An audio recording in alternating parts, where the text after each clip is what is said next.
ada cerita saya tu. Okey, ni cerita ni saya buka kat sini je. Saya tak pernah cerita dekat mana-mana. Alhamdulillah. Dan cerita ni berkait rapat dengan hidup saya juga. Mungkin ada yang dengar cerita ni, dia akan rasa cerita saya ni tak logik. Ataupun kalau yang merawat macam saya, dia akan faham apa yang saya ceritakan. Sebab tu saya dah niat saya nak cerita. Jadi dia datang. Okey. Dulu saya perawat. Saya bersama arwah suami saya. Okey. Tugas merawat ni sebenarnya bukan senang seperti mana orang tengok. Dulu tak ada TikTok, tak ada Facebook dan sebagainya. Saya cuma sempat zaman Facebook lah. Okey. Dan kami merawat sebenarnya bukan kerana nak duit atau apa. Tu cita-cita dia untuk buka pusat rawatan Islam dan metafizik. So dia juga adalah assistant medical officer yang bekerja di hospital besar dekat Seremban, HTJ. Dan dia sangat suka merawat orang dan membantu orang.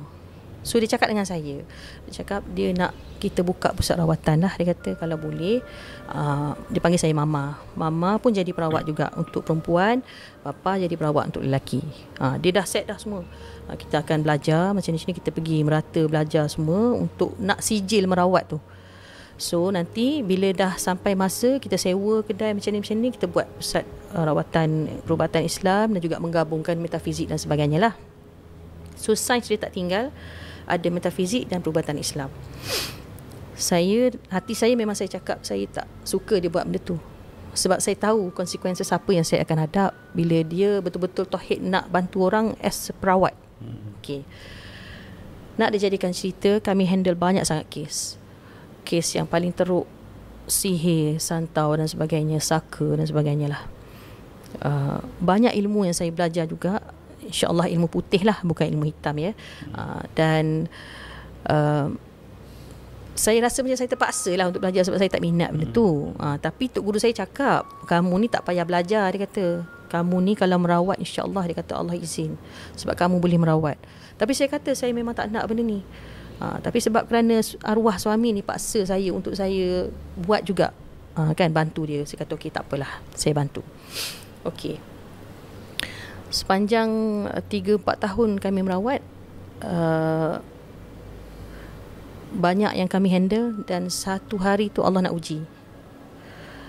Arwah suami saya ni tiba-tiba kerasukan dekat tempat kerja dia. Okay. So rakan sekerja dia call saya, Assalamualaikum puan, boleh datang ke? Cik Amin ni kerasukan, dia kata. Kami tak tahu apa nak buat. Puan boleh datang ke tak? Kalau puan tak boleh datang, saya ambil pakai ambulans, dia cakap tu. Saya kata tak apa, saya datang. Saya pergi. Saya duduk masa tu dekat Kajang. Dia berulang dekat Seremban kan, hari-hari kerja. Sampai dekat ED, saya tengok dia memang tak kenal siapa-siapa. Dia kenal saya dengan bos dia saja. Masa dia tengok muka saya mula-mula, dia cakap, Mama, dia cakap tu. Dia sedar. Lepas tu saya nampak dia memang tak terkawal. Semua orang pergi baca ayat kursi dekat dia ke apa ke, semua terpental, tak boleh, tak terkawal. Jadi saya pergi, saya pegang tangan dia, saya buat apa yang patut, dia nampak tenang. Lepas di hospital ni, dia akan fokus kepada otak tau. Bila kerasukan, dia tak kira benda ni kerasukan, dia tak kira syaitan ke apa, dia kira memang ada masalah otak, dia cakap tu.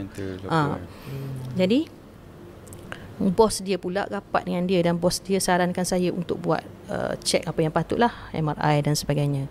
Okey, bayangkan saya potong-potong sebab cerita ni panjang.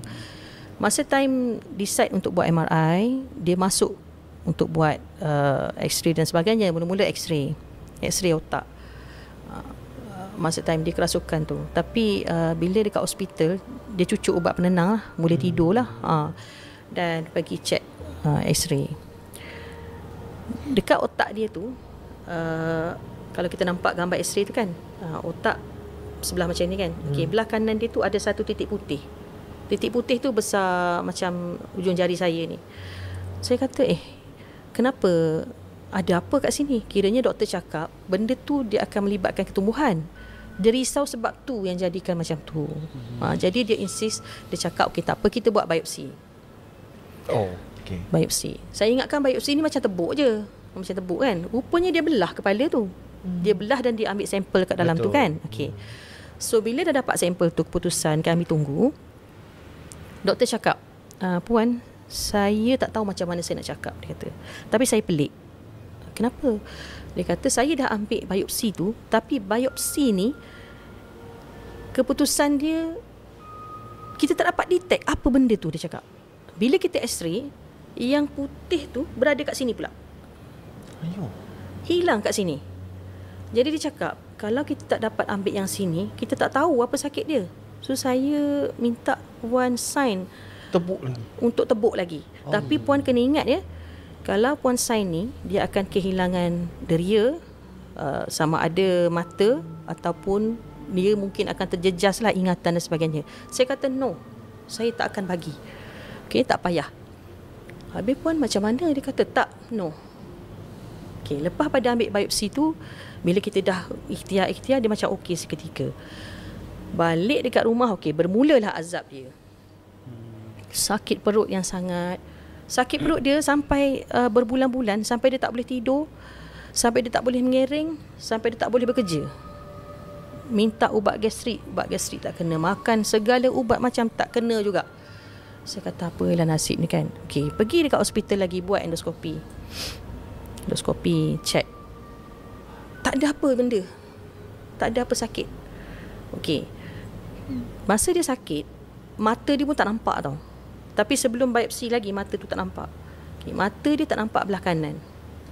So, time dia cakap, dia kata, bila dia tengok depan, dia tengok macam berkabus di sebelah tu. Kalau kita cakap dengan doktor, semua dia nak ambil sampel. Okay, Cik Amir, kita nak ambil air putih dalam mata tu. Cucuk pula mata ni, ambil pula biopsi kat dalam mata tu, nak tengok apa ceritanya mata ni. Pun tak ada juga. Okay. Masa time dia sakit sangat tu, dia memang bukan orang yang normal lah. Dia balik rumah, dia mengamuk, sikit-sikit dia marah. Masa tu saya dah detect dah, ini adalah serangan yang sangat teruk lah, saya kata. Sampaikan anak saya yang ketiga tu nampak kan. Dia nampak ada 3 yang diutuskan untuk menjaga arwah ni. Maksud menjaga tu untuk buat benda untuk sakit-sakit lah. Dan nanti saya akan mungkin gambarkan supaya Datuk boleh lukis benda tu, dan Datuk akan tunjukkan kepada audiens lah. Baik, 3 tu dia akan berada di mana? Dia akan berada di kepala, akan berada di perut, dan akan berada di kaki. Okey, dia cakap, Ma, benda tu naik, benda tu turun kat bilik Mama. Naik, turun. Sekitar rumah ni ada dia. Okey, saya jadi pelik. Semua perawat saya pergi, sedangkan saya sendiri merawat. So bila kita merawat, walau kita sakit, kita nak kena orang rawat juga.